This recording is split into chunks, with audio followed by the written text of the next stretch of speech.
Good morning friends, welcome to step study centre by Kaushal. आज की video थोड़ी late हो गई है, कुछ पर्सनल प्रॉब्लम थी इसीलिए नहीं बन पाई है। तो आज की वीडियो अपन स्टार्ट करते हैं। मैं आप लोगों को बता ही रहा हूँ कि मैं आप लोगों की जनरल साइंस लूसेंट की और एनसीईआरटी साइंस आप लोगों को बहुत अच्छी तरीके से समझा रहा हूँ और पढ़ा रहा हूँ, जिसमें आप लोगों को यदि कोई आपको सजेशन हो या कोई विभिन्न प्रकार की चीज़ हो तो आप मुझे भेज सकते हैं कमेंट बॉक्स में। अभी मुझे बहुत अच्छा रिस्पॉन्स मिल रहा है, बहुत दूर दूर के मुझे स्टूडेंट मिल रहे हैं। बीना के मिले हैंगे और भिंड के मिले हैंगे, भोपाल, ग्वालियर, हैदराबाद के भी आए हैंगे, झांसी के भी आया है, एक पन्ना का भी आया है। मैं उन जो जितने ये नए स्टूडेंट आए हैं उनके लिए मेरा बहुत बहुत वेलकम है मेरे चैनल पर। और उन लोगों ने मुझे बताया कि मैंने आप लोगों का आपका चैनल सब्सक्राइब भी किया है और एक बार शेयर भी किया है, तो उन लोगों के लिए बहुत बहुत थैंक्स कि उन लोगों ने मेरा चैनल सब्सक्राइब किया है। ठीक, तो अब हम आज की वीडियो आगे करते हैं। कल तो हम पढ़ा चुके हैं, जो हमने आपको बता ही दिया था कि कल तक हमने पढ़ाया था कहाँ तक, कि आपको आखिर कैसे आप कोई जो क्या कहलाते हैं कि बल कितने प्रकार के होते हैं, संतुलित बल होते हैं या फिर असंतुलित बल होते हैं, ये विभिन्न प्रकार की चीज़ें हम कल के लेक्चर में पढ़ा चुके हैं। तो आज का लेक्चर स्टार्ट करते हैं एक मोटिवेशनल कोटेज के साथ। देखिए क्या होता है कि गलती उसी से होती है जो मेहनत करता है। क्या लिखा है इसमें, कितनी अच्छी बात कही, सोच रहे हैं आप। गलती उसी से होती है जो मेहनत करता है, निकम्मों की जिंदगी तो दूसरों की गलती खोजने में ही खत्म हो जाती है। आप समझ रहे हैं ना, गलती उसी से होती है जो कोशिश करता है। अगर आप लोग कोशिश करेंगे तो ही आप फेल होंगे ना। अब जो निकम्मा है वो पेपर ही जो कोशिश ही नहीं कर रहा है ना, तो वो पेपर भी नहीं देगा, तो उसको कैसे वो क्या होगा। ठीक ना, तो क्या होगा, गलती उसी से होती है जो मेहनत करता है, निकम्मों की जिंदगी तो दूसरों की गलती खोजने में निकल जाती है।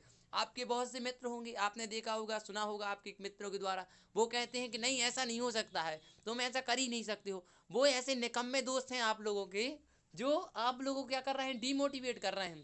कि आपको ये नहीं कहेंगे हाँ भाई तुम कर सकते हो, हाँ बहन तुम कर सकती हो, नहीं, वो तुम्हें क्या कहेंगे, नहीं ये तो तुम कर ही नहीं सकते, यूपीएससी है, एमपीपीएससी है, असिस्टेंट कमांडेंट है, सीडीएस है, एसएससी है, सीजीएल है, ये विभिन्न प्रकार की कॉम्पिटेटिव एग्जाम। वो कहेंगे भाई ये बहुत कठिन है, इतना कॉम्पिटिशन है, इतना वो है, ऐसा वैसा। तो आप सोच सकते हो कि वो कितनी आप लोगों के लिए क्या करेंगे, डीमोटिवेट करेंगे। तो मेरी सलाह मानो आप लोग, जो आपको डीमोटिवेट कर रहा है तो उसके साथ थोड़ी दूरी बरत लो। ये नहीं कि पूरी से दूरी बरत लो, क्योंकि फिर बाद में वो बुरा मान जाता है। बरतो दूरी, लेकिन थोड़ी ऐसी कि उसको भी ना लगे कि मुझसे दूरी बरते हुए है। और जैसे कि समझ रहे हैं ना आप लोग, कि कोई भी व्यक्ति अगर आपको डीमोटिवेट कर रहा है तो उससे थोड़ा आप डिस्टेंस बना लो, उसके पास दोस्ती से या विभिन्न प्रकार की थोड़ी कम बात करो उससे। कोई यदि वो व्यक्ति आपको क्या करता है, कोई आपने ना सुना नहीं है, दौंदा टाइप में होता है कोई व्यक्ति, कि अगर आपने कह दिया ये चीज़ तो वो उसको किसी ना किसी तरीके से उसको आपकी बात काटनी है। तो उस व्यक्ति से वो बात करो ही नहीं, क्योंकि वो उसका काम क्या है, वो निकम्मा है। उसकी जिंदगी काय में निकल रही है, दूसरों की गलती ढूंढने में। खुद की गलती नहीं देखेगा, वो दूसरों की गलती खोजेगा कि ये गलती है। तो आप उस गलती का भी एक फायदा है आप लोगों के लिए, कि अगर आप वो गलती अच्छे से अपनी टारगेट पर कर लेते हैं, हाँ मैंने ये गलती की थी, और अगर आप उस गलती को सुधार लेते हैं तो आप लाइफ में सक्सेस भी हो सकते हैं उस दोस्त की वजह से। लेकिन मेरा ये कहने का मतलब है कि आप उस दोस्त से थोड़ी दूरी बना लीजिए, नहीं तो आप लाइफ में कुछ नहीं पा सकते हैं। ठीक, अब उसके बाद चलते हैं हम आगे आज के लेक्चर की तरफ। मैंने बताया है ये आप लोगों को कि हाँ, कि आपको मैंने बताया है कि आज हम क्या लूसेंट स्पेशल साइंस का एनालिसिस करते हैं सबसे पहले। तो मैंने आपको इसके बारे में बताया कि आज अपन अध्याय 10 और 11 की 11 और 12, हाँ अध्याय 11 और 12 के बारे में थोड़ा डिस्कस करेंगे। इसमें थोड़ा आपको बता दें एक चीज़ कि अध्याय 11 जो कक्षा छठवीं का एनसीईआरटी है वो है प्रकाश, छाया एवं परिवर्तन। तो सबसे पहले आपको ये मालूम होना चाहिए कि जो थोड़े थोड़े मैं क्या करता हूँ, थॉट पढ़ाते चलता हूँ, समझ में आ जाए जिससे आपको कि कैसे आप कोई चीज़ अपारदर्शी क्या होती है, पारदर्शी क्या होती है, या फिर दर्पण क्या होता है, विभिन्न प्रकार की चीज़ें। जब आप, क्योंकि छठवीं की क्लास है तो उसमें बहुत सिंपल रहता है तो उसको पढ़ाने की ज़रूरत नहीं है, लेकिन आपको थोड़ा मैं पढ़ाते जा रहा हूँ।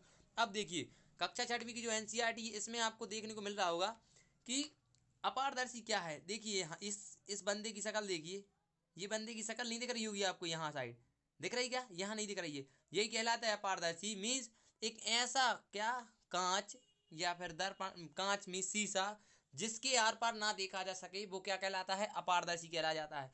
ये आपने यहाँ देख ही रहा होगा कि ये व्यक्ति, इसकी शक्ल इस साइड नहीं दिख रही, नहीं दिख रही ना, ये क्या कहलाता है, अपारदर्शी कहलाता है। अब इसके बाद आते हैं अपन दूसरा, पारदर्शी क्या होता है। पारदर्शी होता है जिसमें हम आर के पार देख सकें, ऐसा शीशा या कांच जिसके हम आर पार देख सकें, पारदर्शी कहलाता है। दूसरा है पारभासी, ऐसा शीशा जिसके आर पार तो दिखे लेकिन कैसा दिखे, धुंधला दिखे, उसको ध्यान रखना आपको, कैसा दिखेगा, धुंधला दिखेगा, वो क्या कहलाएगा, पारभासी। अब उसके बाद आता है दीप्त। क्या गया, दीप्त। आपने देखा होगा कि जब जो वस्तु सूर्य की तरह स्वयं को प्रकाश में उत्सर्जित करती है, जैसे आपने रेडियम देखा होगा कभी, रेडियम क्या होता है, एक प्रकार से उस पर जब प्रकाश डालते हैं अपन तो वो इतना ज़्यादा चमकने लगता है कि आपकी आंखों में बिल्कुल आपको चकाचौंधी लगने लगी, तो वो क्या कहलाएगा, दीप का उदाहरण है। अब दर्पण क्या है, किसी भी कांच के एक तरफ चांदी या सिल्वर की परत चढ़ा दी जाए, पतली परत, तो वो क्या बन जाता है, दर्पण, जिसमें आप अपनी शक्ल देखते हैं, ठीक ना। ये दिख रहा है आपको, यहाँ दर्पण दिख रहे होंगे आप, दिखा देता हूँ मैं दर्पण, ये देखिए यहाँ दर्पण दिख रहा है ना, ये है दर्पण, ठीक। अब ये आ गया सूची छिद्र कैमरा। ये देखिए सूची छिद्र कैमरा के उदाहरण है क्या, कि जो यहाँ पे आपको ये दिख रहा है, थोड़ा थोड़ा धूप की ये किरणें आ रही हैं, दिख रही होंगी, देखो थोड़ी थोड़ी सी दिख रही है, पेड़ के नीचे आप कभी बैठे होंगे तो थोड़ी सी किरण आती है धूप की, ये कहलाता है सूची छिद्र कैमरा। इसका दूसरा उदाहरण है टिंडल प्रभाव भी कहते हैं इसको। अगर आपने देखा होगा कोहरे वगैरह में अगर धूप निकल आए थोड़ी सी अच्छी, तो आपको दिखेगा अलग से कोहरे की एक लाइन खिंची हुई दिखेगी, या धुएं में अगर धूप निकल जाए तो उसकी भी आपको एक लाइन दिखेगी मिलेगी। और यदि आप कोई ग्रामीण क्षेत्र से हैं तो आपको, आपने देखा ही होगा कि आपके घर में जब खाना बनता है तो जो खप्पर थोड़ा सा फूटा रहता है कहीं कहीं, तो उसमें आप एक सीधी डॉट देखते होंगे लाइन, वो क्या कहलाता है, यही कहलाता है सूची छिद्र कैमरा, ठीक ना। अब उसके बाद आगे आते हैं विद्युत सेल क्या है। देखिए यहाँ पे मैंने ये आपको बताया, यहाँ ये विद्युत सेल दिख रहा है ना आप, ये क्या है, विद्युत सेल है। ये आप लोग रिमोट में डालते हैं, ये क्या कहलाता है, विद्युत सेल, जिसमें कौन कौन से टनल होते हैं, माइनस टनल और प्लस टनल, माने ऋण ऋण टनल और धन टनल। अब इसके बाद आते हैं विद्युत धारा। विद्युत धारा क्या होती है, जिसके माध्यम से हम क्या करते हैं, किसी भी प्रकार की चीज़ों को चला सकते हैं। जैसे आप क्या चलाते हैं अभी वर्तमान में, आप टीवी चलाते हैं, पंखा चलाते हैं, कूलर भी चलाते हैं, ये क्या कहलाता है, विद्युत धारा। इसको विशेष ध्यान रखना है। अब इसको विद्युत धारा की वो परिभाषा बता नहीं रहे हम, विद्युत धारा क्या कहलाती है, मैंने आपको अभी बताया है। अब इसके बाद आते हैं स्विच। विद्युत स्विच क्या होता है, स्विच मीन्स होता है चटकनी। आपके घर में आप अगर बोर्ड होगा तो उस बोर्ड में आपको यहाँ एक स्विच मिलेगा, जिससे आप लाइट बंद चालू करते हैं या पंखा चालू ऑन करते हैं या टीवी बंद चालू करते हैं, वो क्या कहलाता है, स्विच। उसमें अब देखिए उसके बाद आता है अपन बल्ब। आपने देखा होगा बल्ब लगा हुआ आपके घर पे, सूर्या कंपनी का एलईडी, जितने बल्ब होता है, एलईडी नहीं बल्ब, अब ये इतने सारे बल्ब आते हैं, इनके अंदर एक तंतु लगा रहता है। ये बहुत आईएमपी क्वेश्चन है कि इनके अंदर जो तंतु लगा रहता है वो काय का बना रहता है, तो तंतु बना रहता है टंगस्टन का, लिखे दे रहे हैं हम, टंगस्टन, काय का बना रहता है तंतु, टंगस्टन। इसको ध्यान रखना, टंगस्टन का बना है, काय का बना है, टंगस्टन। कभी पूछ ले कोई कि विद्युत बल्ब किसका तंतु किस चीज का बना रहता है, फिलामेंट, तो टंगस्टन का बना रहता है, क्वेश्चन आ जाता है कभी कभी, इसको ध्यान रखना है आपको, ठीक ना। अब हम मिटाते हैं इसको थोड़ा। हाँ अब देखिए, अब इसकी बात आते हैं, बल्ब बताई दिया हमने। अब ये भी क्वेश्चन आ सकता है कि बल्ब के अंदर कौन सी गैस भरी होती है, तो बल्ब के अंदर कौन सी गैस भरी होती है, आर्गन। कौन सी गैस भरी होती है, आर्गन। इसको ध्यान रखना है बिल्कुल खास तौर पे, कौन सी गैस भरी होती है, आर्गन, ठीक, कौन सी गैस भरी होती है, आर्गन। अब आता है विद्युत चालक क्या होता है। विद्युत चालक वो होता है जिसकी, जिसमें से वह माध्यम जिसमें से भी क्या हो जाए, विद्युत गुजर जाए, विद्युत चालक कहलाता है। और विद्युत कुचालक क्या होता है, वह माध्यम जिसमें से विद्युत ना गुजर सके। विद्युत चालक का उदाहरण क्या है, आपको मालूम है, लोहा वगैरह होता है, आपने देखा होगा कभी लोहे से अगर थोड़ी सी डोरी झुक जाए तो आपको करंट लग जाता है, लेकिन आप जब लकड़ी से चुकाते हैं तो करंट नहीं लगता है। अब देखिए विद्युत रोधक क्या है, वही विद्युत रोधक है जिसमें विद्युत को रोका जाता है। अब विद्युत परिपथ क्या है, एक विद्युत सेल के दो टर्मिनलों के विद्युत प्रवाह, विद्युत सेल के दो टर्मिनलों के विद्युत प्रवाह देख रहे हैं आप, यहाँ देखिए ये इस साइड प्लस टर्मिनल है, इस साइड माइनस टर्मिनल है, इन दोनों के प्रवाह है, प्रवाह मीन्स इनमें चलने वाली धारा के बीच को क्या कहते हैं इनको क्या कहते हैं, ये विद्युत परिपथ कहा जाता है। जो एक ये शेड्यूल टाइप का बना रहता है, नक्शा टाइप का, ये क्या कहलाता है, विद्युत परिपथ। अब इसके बाद आते हैं अपन फ्यूज। टर्मिनल होता है, टर्मिनल क्वेश्चन आया, टर्मिनल क्या है, मैंने आपको बता दिया है, धन टर्मिनल और ऋण टर्मिनल, दो प्रकार के टर्मिनल पाए जाते हैं। इस टर्मिनल को आवेश भी कहते हैं, क्या कहते हैं, सॉरी आवेश, क्या कहते हैं, इनको लिखे दे रहा हूं मैं आपको जिसको याद रहे, आवेश, क्या कहते हैं इसको, आवेश। इसको विशेष ध्यान रखना, आवेश भी कहते हैं, ठीक ना। अब एक क्वेश्चन आता है आपको फ्यूज का है, फ्यूज क्या है, फ्यूज, तो मैं फ्यूज बता दूं थोड़ा आपको। फ्यूज, फ्यूज का ये क्वेश्चन आता है कि फ्यूज का तार कैसा होना चाहिए, उच्च गलनांक वाला, निम्न गलनांक वाला, साधारण गलनांक वाला, या फिर बिल्कुल।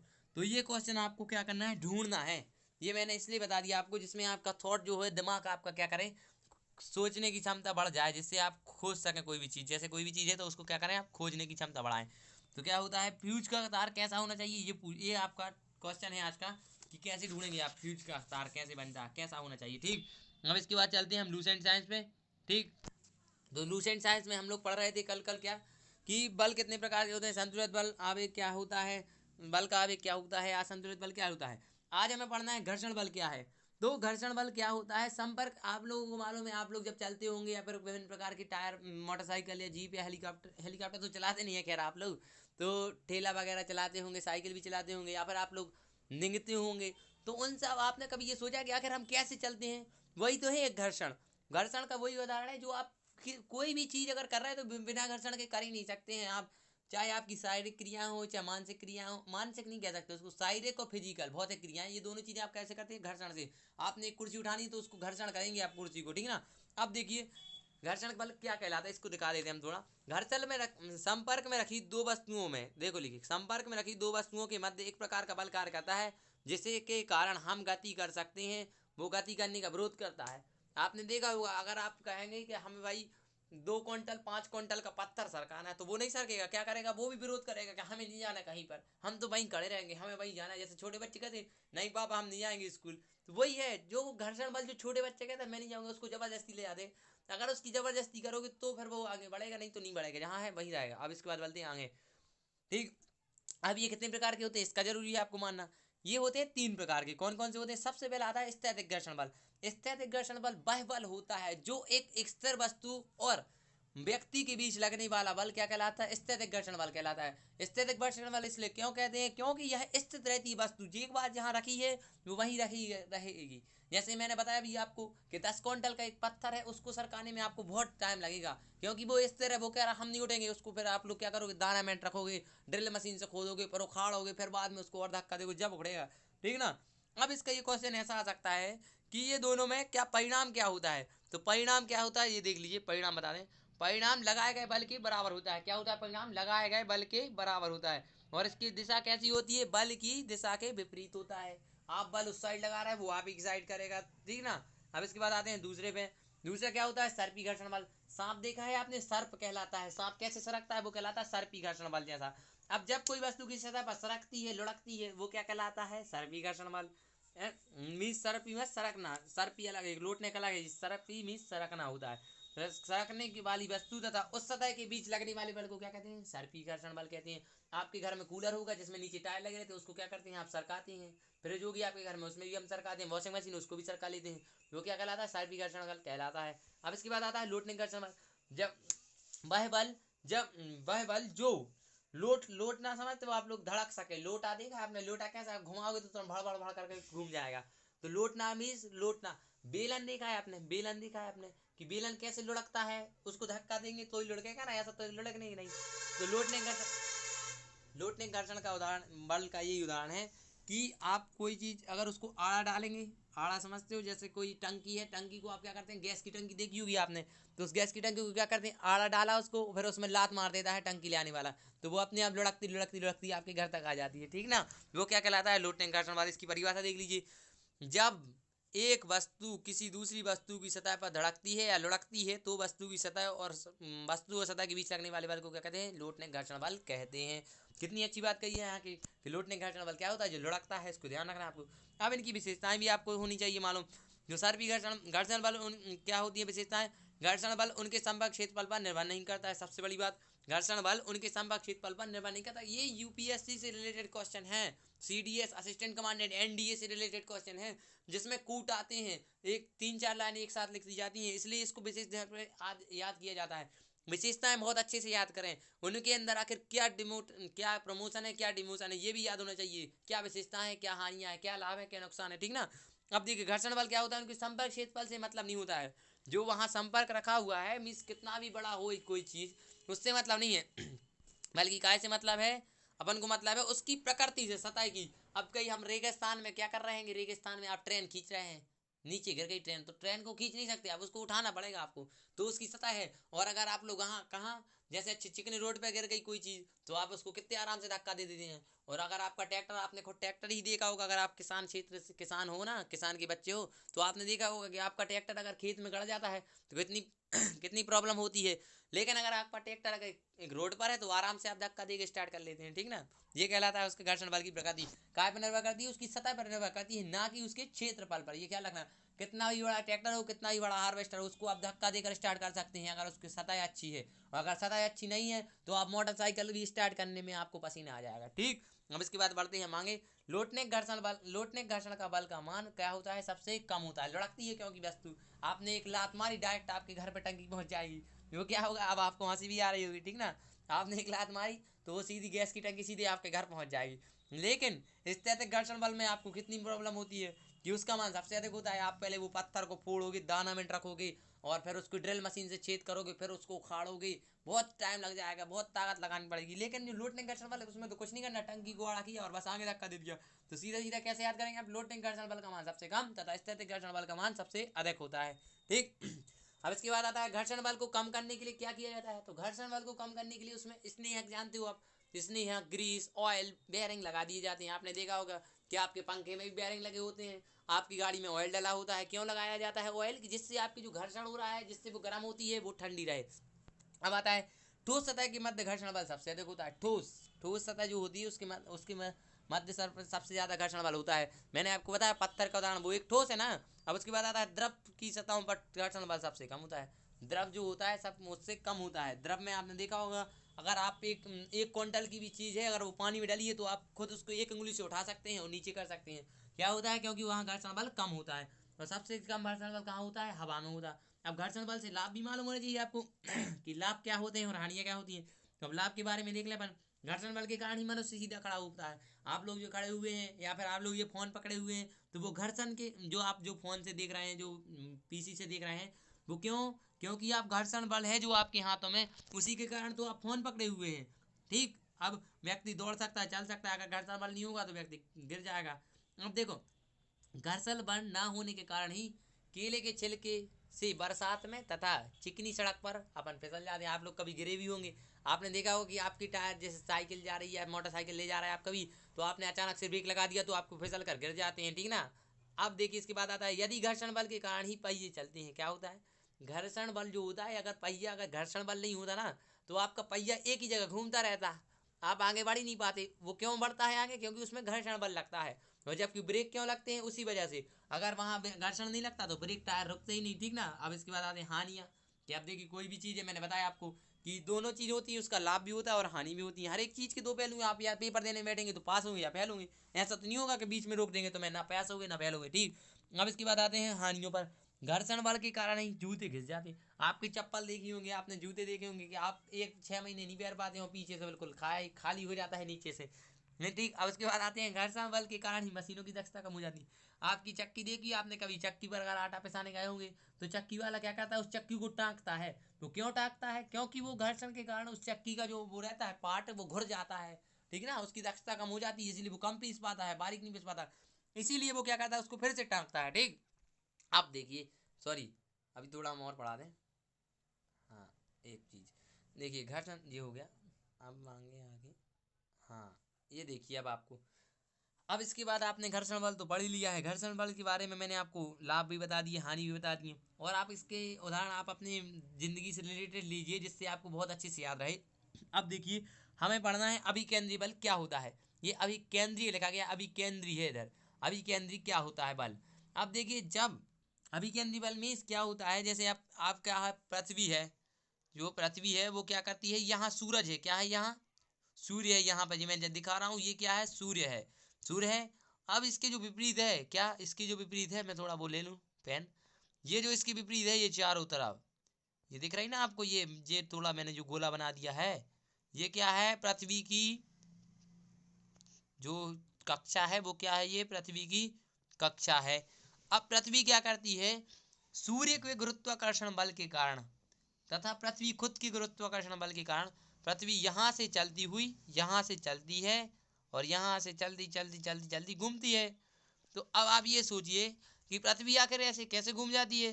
तो वो है उसका सही उदाहरण, पृथ्वी की घूमने की वजह है अभिकेंद्री बल। क्वेश्चन आता है कि पृथ्वी किस बल के कारण सूर्य का चक्कर लगाती है। अगर वहां पर गुरुत्वाकर्षण बल है तो वो भी सही है। दूसरा, यदि अभिकेंद्री बल है तो आपको अभिकेंद्री बल ही लगाना है, बिल्कुल कुछ हो जाए। अब ठीक ना, अब हम अभिकेंद्री बल की परिभाषा वगैरह देख लेंगे, क्या होता है अभिकेंद्री बल, इसका फॉर्मूला क्या होता है। ठीक, तो अभिकेंद्री बल क्या होता है, जब कोई पिंड में एक समान चाल भी से, दिख रहा है ना आपको, यहाँ देख लीजिए, मैं यहाँ पेन चला देता हूँ। जब कोई पिंड एक समान चाल भी से त्रिज्या आर वृत्तीय मार्ग में गति करती है। एक समान चाल भी देख लीजिए, ये दिख रहा है भी, दिख रहा है, और त्रिज्या क्या है, आर होती है, देखो ये दिख रही है यहाँ आर, दिख रही है। गति से करती है तो उस पर अभिकेंद्री त्वरण लगता है। क्या लगता है उस पर, अभिकेंद्री त्वरण लगता है, जिसका परिमाण क्या होता है, बी स्क्वायर अपॉन आर होता है। बी स्क्वायर अपॉन क्या होता है, आर होता है। परंतु त्वरण की दिशा लगातार बदलती रहती है। त्वरण की दिशा सदैव वृत्त के केंद्र की ओर रहती है। कैसी रहती है त्वरण की दिशा, वृत्त के केंद्र की ओर। देखिए ये है वृत्त का केंद्र, क्या है ये, वृत्त का केंद्र। जैसे ही मैंने अभी क्या कहा था, सूर्य भी कहा था। त्वरण की दिशा कैसी रहती है, वृत्त की केंद्र की ओर रहती है। और न्यूटन के द्वितीय नियम के अनुसार, अब आपको न्यूटन का द्वितीय नियम क्या है कहाँ मालूम होगा, मैंने इसके पहले वाले लेक्चर में पढ़ाया है। तो एफ इक्वल टू एम होता है न्यूटन का द्वितीय नियम। इसलिए आपको कह रहा हूँ मैं, आप लोग पूरी वीडियो ही देखें, जैसे मैंने आज ये पढ़ाया, इसकी पहली वाली भी देखिए, इसके बाद वाली भी देखिए, क्योंकि अगर आप इसकी पहली वाली नहीं देखें तो आपको मालूम नहीं पड़ पाएगा कि कैसे आपको कैसे क्या करना है। ठीक, अब देखिए, मैं त्वरण उत्पन्न करने के लिए त्वरण की दिशा में ही बल लगाया जाता है। अतः हम कह सकते हैं कि वृत्तीय गति को बनाए रखने के लिए वृत्त के केंद्र की ओर एक बल आवश्यक होता है। इस प्रकार के पथ में वृत्त की केंद्र की ओर लगने वाला बल अभिकेंद्री बल कहलाता है। कभी कभी आपने देखा होगा, आप बचपन में होंगे तो आपने एक पत्थर बांधा और रस्सी से घुमाने लगते थे, वही तो है एक अभिकेंद्री बल। जो आपका जो आप पकड़े हुए हो हाथ से, वो क्या कहलाता है, वृत्त का केंद्र। और जो पत्थर घूम रहा है वो उसकी क्या है, कक्षा है कि घूमने की। और जो बाहर की ओर एक बल लग रहा है वही क्या कहलाएगा, बाहर से जो अंदर की ओर लग रहा है, जो आपके हाथ की तरफ लग रहा है, केंद्र में लग रहा है, वो क्या है, अभिकेंद्री बल कहलाता है। अब अभिकेंद्री बल का फॉर्मूला देख लीजिए। अभिकेंद्री बल का फॉर्मूला होता है, अभिकेंद्री बल बराबर F equal to M square upon M B square upon R. अब सबसे पहले ये मालूम होना चाहिए, अभिकेंद्री बल का फॉर्मूला अगर कहीं आ जाए क्वेश्चन में तो आपको सीधा लगा देना है M B square upon R. ठीक ना, अब इसके बाद हम आगे बढ़ते हैं। अभिकेंद्री बल के क्या उदाहरण वगैरह थे तो देख लीजिए। मैंने इसके पहले आपको बता दिया कि रस्सी आप जब छोटे थे तो आप बांध के घुमाते थे कि हाँ ये रस्सी घूम रही है, ठीक ना, तो वो क्या का उदाहरण है, अभिकेंद्री बल का उदाहरण है। अब देखिए, अब जब सूर्य के चारों ओर सभी ग्रह किस चीज में चक्कर लगाते हैं, अभिकेंद्री बल के कारण होते हैं। वहीं के प्राकृतिक ग्रह भी क्या करते हैं, अभिकेंद्री बल के कारण उदाहरण है। अब किसी मोड़ पर आप रेल में बैठे होंगे या फिर कार में बैठे होंगे या मोटरसाइकिल पर बैठे होंगे, जब आप मोड़ पर मुड़ते हैं तो क्या होता है, यह सड़क पर मुड़ते समय आपको एक अभिकेंद्री बल लगता है। मीन्स आप उस जो मोड़ मुड़ रही है ना, जिस साइड आप मुड़ रहे हैं उस साइड क्या हो जाता है, अचानक से आपको क्या लगता है कि आप भी उस साइड मुड़ने लगे हो। जैसे आपने देखा होगा कि यदि व्यक्ति मोटरसाइकिल चला रहा है और तेज चला रहा है, और यदि मोड़ आ गई है, यदि वो नहीं मुड़ेगा ना तो वो क्या हो जाएगा, तुरंत गिर जाएगी उसकी गाड़ी। लेकिन आपने रेसिंग देखी, आपने रेस देखी होगी टीवी में, मोटरसाइकिल वगैरह की रेस होती है, कि वो बिल्कुल जो रेसर रहता है वो कितना ज्यादा मुड़ जाता है कि उसका घुटना धरती में झुका रहता है। वही है, एक अभिकेंद्री बल के कारण ही वो गिरता नहीं है। अगर वो अभिकेंद्री बल नहीं लगाएगा तो वो तुरंत गिर जाएगा उसकी गाड़ी। ठीक, उसके बाद आते हैं, कीचड़ पर तेजी से चलती हुई साइकिल स्कूटर के पहिए कीचड़ को ऊपर फेंक देते हैं। आपने देखा होगा कि आखिर मडगार्ड क्यों लगाया जाता है, ये भी क्वेश्चन आ जाता है कि साइकिलों में मडगार्ड क्यों लगाए जाते हैं। तो उसका आंसर आप कैसे लिखेंगे, उसमें अगर ऑप्शन आए तो ये पहले एक तो यही है कि कीचड़ चढ़ने के कारण, लेकिन ऐसा नहीं है, इसका ये भी लिखा रहता है उसमें कीचड़ चढ़ने के कारण। उसमें आंसर ये रहेगा कि जो धरती पर पाए जाने वाले कंकड़ पत्थर अभिकेंद्री बल के कारण ऊपर की ओर फेंकते हैं, जिससे व्यक्ति को कीचड़ छपने की संभावना बढ़ जाती है। अभिकेंद्री बल शब्द अगर वहां पर उपयोग हो रहा है तो आपको आंसर वही लगाना है किसी भी हालत में। ठीक, अब इसके बाद आता है ऐसा, इलेक्ट्रॉन का नाभिक के चारों ओर घूमना। आपने एक इलेक्ट्रॉन का चित्र देखा होगा, मैं आगे वाले लेक्चर में आपको ये इलेक्ट्रॉन का चित्र जरूर दिखा दूंगा, अभी तो मैं नहीं दिखा पा रहा हूँ। ठीक, तो वो उसके चारों ओर कैसे घूमते हैं, वही है उसका ठीक उदाहरण। अब अभिकेंद्री बल में प्रतिक्रिया क्या होती है। अब आपसे ये भी पूछा जा सकता है कि अभिकेंद्री बल में गति का कौन से नियम लगता है, तो कौन सा नियम लगता है, तृतीय नियम, क्रिया बराबर प्रतिक्रिया। आपने देखा कि अगर आप घुमा रहे हो तो बाहर की तरफ की जगह, जब आप बाहर की तरफ बल लगा रहे हो तो आपको एक अंदर की तरफ भी बल लगेगा, महसूस होगा, आप करके भी देख सकते हो इसको। तो मैंने आपको इसके पहले ही पढ़ाया है कि न्यूटन का गति का तृतीय नियम क्या है, क्रिया बराबर प्रतिक्रिया है। ठीक, अब देखिए उसके क्या क्या उदाहरण है, हमने अभी पत्थर वाला बता दिया आपको। तो जब हम पत्थर की डोरी से बांधकर वृत्त की गति में घुमाते हैं तो हमारा हाथ दूरी के तनाव द्वारा वृत्त के केंद्र की ओर अभिकेंद्री बल और लगता है, और जबकि पत्थर हमारे हाथ से बाहर की ओर प्रतिक्रिया करता है। ठीक। और मौत के कुआं वाला तो आप कहीं अगर सर्कस वगैरह में गए होंगे तो आपने मौत का कुआं तो देखा ही होगा। तो मौत के कुएं की दीवार पर मोटरसाइकिल के अंदर की ओर क्रिया बल लगता है, लेकिन उसकी प्रतिक्रिया कहाँ लगती है, बाहर की ओर। वो ऐसा घूमता है कि आप भी देखें कैसा घूमेगा, मैं बता दे रहा हूँ। जैसे ऐसा घूमेगा, वो देखा है आपने कि जब वो कुआं रहता है कुआं टाइप में, तो उसमें जब वो मोटरसाइकिल चलाता है तो वो गिरता नहीं है। क्यों नहीं गिरता है? उसमें कौन सा उदाहरण है, अभिकेंद्री बल। ये क्वेश्चन आता है और सबसे बच्चे इसमें क्या करते हैं, अपकेंद्री बल लगा देते हैं, लेकिन इसका उदाहरण है क्या, अभिकेंद्री बल है। अपकेंद्री बल बिल्कुल नहीं है, विशेष ध्यान रखना है आपको। अब देखिए मैंने इसके बाद दिखाई दिया है, कभी कभी बाहर की ओर कार्य करने वाले बल प्रतिक्रिया बल क्या कहलाते हैं, अपकेंद्री बल कह दिया जाता है, जो सर्वथा गलत है। इसको विशेष ध्यान रखना, मैं यहाँ हाईलाइट कर दे रहा हूँ, क्या है ये, गलत है। मैंने गलत नहीं लिखा है, ये समझिए आप पहले क्या लगा है, कभी कभी बाहर की ओर क्रिया करने वाले क्या कहलाते हैं, इस वाला इस प्रतिक्रिया बल को अपकेंद्री बल कह देते हैं। जैसे आप लोग जो नहीं जानता वो कह देगा अपकेंद्री बल है ये, वो अपकेंद्री बल नहीं है, वो क्या है, अभिकेंद्री बल है। इसको विशेष ध्यान रखना है। ठीक। अब हम बढ़ेंगे आगे। अब आ गए अपकेंद्री बल पे। अभी तक तो हमने क्या पढ़ा, अभिकेंद्री बल, कि आखिर क्या होता है अभिकेंद्री बल, कैसे होता है, इसके क्या उदाहरण है, क्या विभिन्न प्रकार की चीजें। ठीक। तो अभिकेंद्री बल क्या होता है, ये भी सीख लिए आप। अभिकेंद्री बल बता चुके हैं आप, अब सीखना है आपको अपकेंद्री बल। अब जो आपकी जो डोरी है, आपकी जो डोरी है, अचानक से अगर वो टूट जाए, यहाँ रखी, वो अचानक से वो टूट जाए, तो जिस दिशा में वो पत्थर जाएगा वो क्या कहलाएगा, उसका अपकेंद्री बल की वजह से वो बाहर जा रहा है। अपकेंद्री बल सीधी मीन्स यहाँ से जो यहाँ दिख रहा है आपको, इससे बाहर की ओर जाने वाला बल, अंदर नहीं, अंदर मीन्स अभी, अभी आपने देखा अप मीन्स ऊपर और डाउन मीन्स नीचे। तो डाउन देखो आप, डाउन करना मीन्स देखो यहाँ से मैं बता दे रहा हूँ आपको, डाउन मीन्स अंदर की ओर हो रहा है, अपन हो रहा है, और अप मीन्स बाहर की ओर हो रहा है। देखिए यहाँ से बाहर जा रहा है कि नहीं। तो ये अप मीन्स आपको सीधे याद रखना है, अप मीन्स होता है ऊपर मीन्स ऊपर की ओर, बाहर की ओर। ठीक। अब इसकी परिभाषा पढ़ लेंगे हम कि क्या होती है आखिर इसकी परिभाषा। तो अपकेंद्री बल क्या होता है, अजड़त्वीय फ्रेम में न्यूटन के नियमों को लागू करने के लिए, काय में अजड़त्वीय फ्रेम, सबसे पहले आपको जड़त्व का नियम पढ़ना होगा, उसके लिए आपको पहली वाली वीडियो देखनी होगी। तो देखिए अजड़त्वीय फ्रेम में न्यूटन के नियमों को लागू करने के लिए कुछ ऐसे बलों की कल्पना करनी होती है जो आपको देखते नहीं है, आपने अभी उनका कभी वो उपयोग किया ही नहीं है। ये क्या कौन से बल कहलाते हैं, छद्म बल या जड़त्व बल कहलाते हैं। अब देखिए घूमते निकाय में त्वरण होता है, इसलिए इस प्रकार की बल का अनुभव होता है। इस बल की दिशा में अभिकेंद्री बल की विपरीत होती है। इस प्रकार वृत्ताकार पथ में केंद्र से बाहर की ओर लगने वाला बल क्या कहलाता है, अपकेंद्री बल कहलाता है। जो सीधी बात अभिकेंद्री बल के विपरीत हो, अभिकेंद्री बल अंदर की ओर लगता है जबकि अपकेंद्री बल बाहर की ओर लगता है। अब ये क्वेश्चन इसका उदाहरण आता है, कैसा, अपकेंद्री बल के उदाहरण देख लीजिए। स्पीड से जाती हुई कार किसी मोड़ पर मुड़ जाती है, तो उसमें बैठा व्यक्ति ड्राइवर की ओर झुक जाता है। कभी आप बैठे होंगे तो ड्राइवर की ओर आपको अचानक से धक्का लगेगा, अगर आप पकड़े नहीं होंगे, अगर स्पीड जा रही हो और अचानक से मोड़ आ गई तो आपको अचानक से तुरंत धक्का लग जाएगा ड्राइवर की तरफ। तो वो क्या है, किस चीज़ का उदाहरण है, अपकेंद्री बल का उदाहरण है। क्या होता है, साइंस को अपनी ज़िंदगी से रिलेटेड लेकर चलोगे तो आपको बहुत अच्छे से समझ में आएगा, और अगर आपको साइंस से ज़िंदगी से रिलेटेड नहीं करोगे ना तो कुछ समझ में नहीं आएगा। अगर मैंने आपको कितना अच्छा उदाहरण दिया कि अगर आप जीप में बैठे होंगे कभी, तो जीप में तो कोई व्यक्ति है बैठा ही होगा, कभी ना कभी तो बैठा ही होगा भाई। कहीं ना कहीं बस में बैठे होगे अगर, तो आपने अब अगर कहीं भी गए हो और अचानक से मोड़ आ जाए और वो ड्राइवर मोड़ दे तो आप अचानक से एक तरफ मुड़ जाओगे, वो क्या का उदाहरण है, अपकेंद्री बल का। इसके बाद आते हैं दूसरा उदाहरण, क्या है, चक्री झूले में। आप झूले भी झूलते होंगे, तो आपने झूला झूलते हुए जब ऊपर देखा होगा कि व्यक्ति क्या करता है, एकदम से ऊपर फेंकते से लगता है जैसे फेंक रहा हो, तो क्या कहलाता है, उसको क्या एक धक्का महसूस होता है कि अब हम फेंक गए, ये हम गिरी। तो वो एक जो नया व्यक्ति बैठता है वो इसी भाषा में बोलता है। तो आपको ये क्या का उदाहरण है, अपकेंद्री बल का। अब दूसरा है अपकेंद्रित यंत्र, क्या कहलाता है, अपकेंद्रित यंत्र वो होता है जिससे हम हल्के व बड़े दोनों कणों को क्या करते हैं, पृथक पृथक करते हैं, माने अलग अलग करते हैं। आप यदि ग्रामीण क्षेत्र से हैं तो आपके यहाँ मठा भुगता होगा, वो कहलाती है मथनी।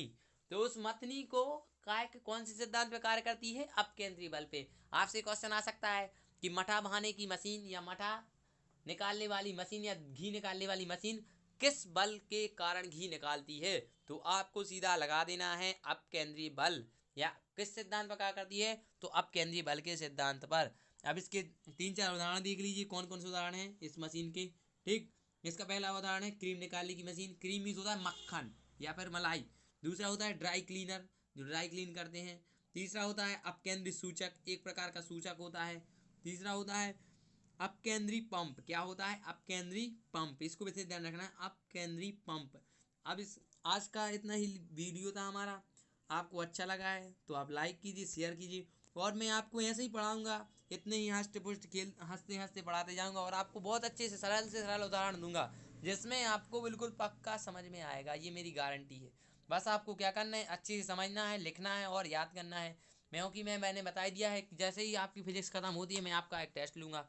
उस टेस्ट में आपको तकरीबन 500 क्वेश्चन आएंगे, इसको विशेष ध्यान रखना है। बस आपको क्या करना है कि जितनी अच्छे से अच्छा इसको पढ़ सको उतनी अच्छे से अच्छा पढ़ो। वो मैंने अभी बताया है कि सब शिक्षक पढ़ाते हैं, मैं भी पढ़ा रहा हूँ, सबको किताब मिलती है, सब वो भी किताब मिलती है, लेकिन उसको पढ़ने का नज़रिया बदलो अपना, अपने आप आपका सिलेक्शन हो जाएगा, अपने आप का सब हो जाएगा। बस आपको अपना पढ़ने का नज़रिया बदलना है। अगर वीडियो अच्छा लगा हो तो आप इसको लाइक कीजिए, सब्सक्राइब कीजिए और शेयर भी कीजिए। और यदि हो सके तो आप इस वीडियो को एक बार एक ऐसे व्यक्ति के पास पहुंचाइए जो व्यक्ति एक रियल में पढ़ना चाहता है।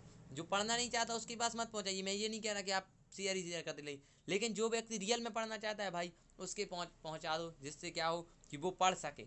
और यदि आप नहीं पहुंचा सकते ना, तो अगर आप नोट्स बना रहे हैं तो वो नोट्स तो दे सकते हो कम से कम उसको, कि भाई वो नोट्स ले ले तुमसे, तो इसीलिए नोट्स दे दो। अगर तुम नहीं बना उसको पहुंचा पा रहे हो तो नोट्स तो दे सकते हो कि नहीं।